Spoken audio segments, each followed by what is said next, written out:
doctors are rolling into Norwich, and they're targeting the city's women by setting up their clinic in the heart of one of the country's busiest shopping centres. Statistically, a third of Norwich's 65,000 women suffer from period pain. 15 of them will contract ovarian cancer, and most of them at some point will get thrush.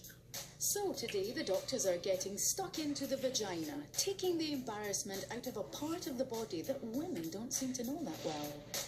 What is a vulva? Oh my goodness. Some sort of tube. The bit at the top. I don't know, it's down there somewhere. We should have paid more attention to biology. It's a part of the body we're so embarrassed about we don't even know what to call it. Bud. Love canal. Fifi. Mouth. Punani. Fanny. Receptacle. Oh gosh, I could write a book on it.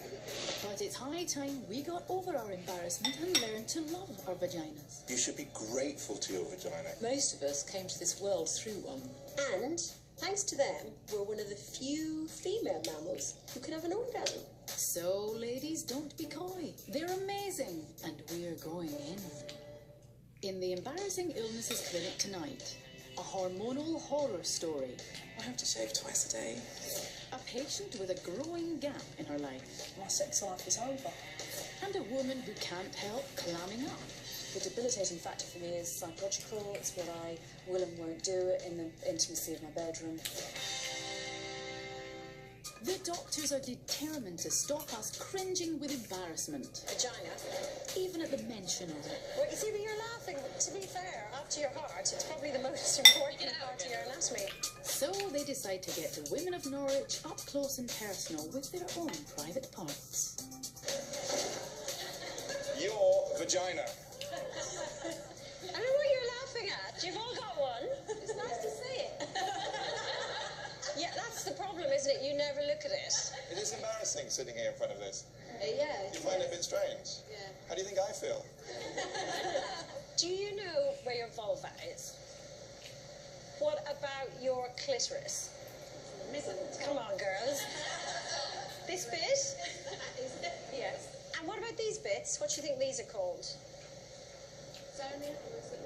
They what? Do you have one of these? These are your labia. There's a little hole here. What's that for? Do any of you pee? That's what comes out of here.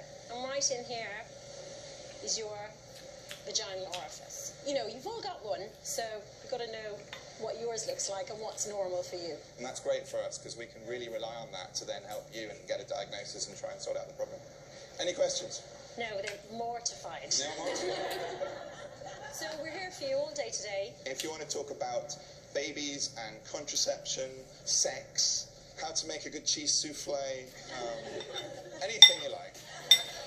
Jokes apart, our lack of knowledge is shocking. Thankfully, the word is getting around and a group of local teenagers come in wanting advice on a very sticky subject.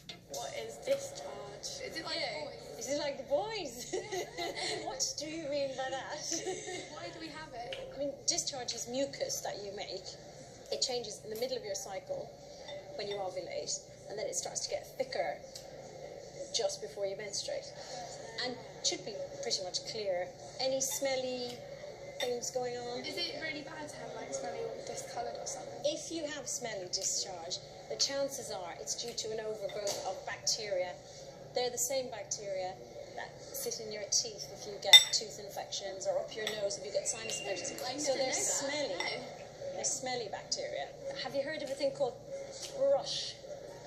Yeah. Do you know what it is? No, I don't actually. All I know is that it's itchy. Thrush, also known as candida, is the overgrowth of yeast. 75% of women get thrush at some point in their lives. It affects babies to grannies and males as well as females. To avoid it, avoid wearing nylon, cheapy underwear. Wear cotton pants.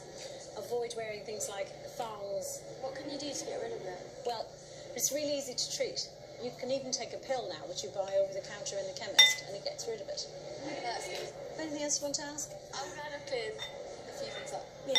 Yeah, it's been good. Yeah, it's definitely. I think it's definitely worth coming to see someone, even if it is So the teens are inspired to start paying their parts the attention they deserve.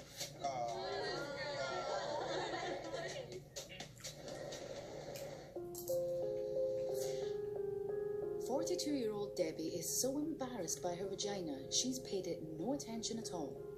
A mum of 3, Debbie's happy marriage has split open since giving birth to a very large baby boy, Samuel. It's not till afterwards, weeks later, when you've gone to have sex, that I've realised that there was something drastically wrong, and I just screamed and pushed him off and pushed him away ever since, really. I felt like my sex life is over. The last 2.5 years have been kind of a strange journey, really. She doesn't really like me to touch her or anything like that. Obviously, I'm still a man, and it's, I still want to.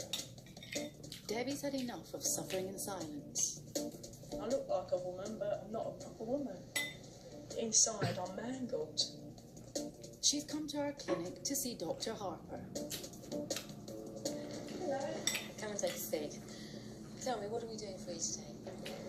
Well, 2.5 years ago, I had my son, and since then I've had problems with my vagina. It seems really loose. So you think that you might have split the vaginal wall? Definitely feels different like now when I have sex. I have no sensation down there at all. Can you use tampons, for example? The only ones that work really are the Super Plus Extra ones, and my friend had her period and she didn't have any tampons, and when I pulled out the ones I had, she burst out laughing. I feel like I'm old and internally damaged and scarred.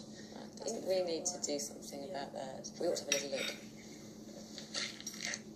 All right, Debbie. What I want you to do first of all is just strain down, a bit like you were just trying to open your bowels. Okay.